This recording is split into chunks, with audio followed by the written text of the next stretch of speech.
മക്കളെ. വണക്കം ദുബായ്, എന്താ വിശേഷങ്ങൾ? സുഖം എല്ലാവർക്കും? Thank you so much, thank you so much. വലിയ കാത്തിരിപ്പിന് ശേഷമാണ് ഇത്രയും വലിയൊരു ഓപ്പൺ സ്റ്റേജില് ഇത്രയധികം ആൾക്കാരുടെ മുന്നില്. Thank you so much, thank you so much. നമുക്ക് പതുക്കെ തുടങ്ങാം. നിങ്ങളുടെ എല്ലാവരുടെയും എനർജി ഉണ്ടെങ്കിൽ ആ ക്ഷീണം മാറിക്കോളും.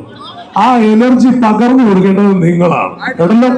ശരിക്കും അദ്ദേഹത്തിന്റെ പ്ലേറ്റ്ലെറ്റ് കൗണ്ട് കുറവാണ്, നമ്മൾ ലിക്വിഡ്സിലാണ് ഇപ്പൊ നിർത്തിയിരിക്കുന്നത്, ഒക്കെ ഉണ്ട്. But he will still perform.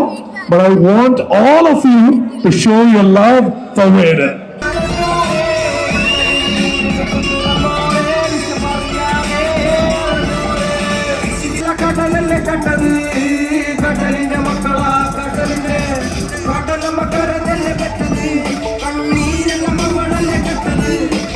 The body of work that he has been performing, everyone. എടാ, ഇത്രയും പനിയും വെച്ച് നമുക്ക് വേണ്ടി ഇവിടെ നിന്ന് പെർഫോം ചെയ്യണ വേടന് നമ്മളെല്ലാരും ചേർന്ന്, everyone, this is for you, Vedan.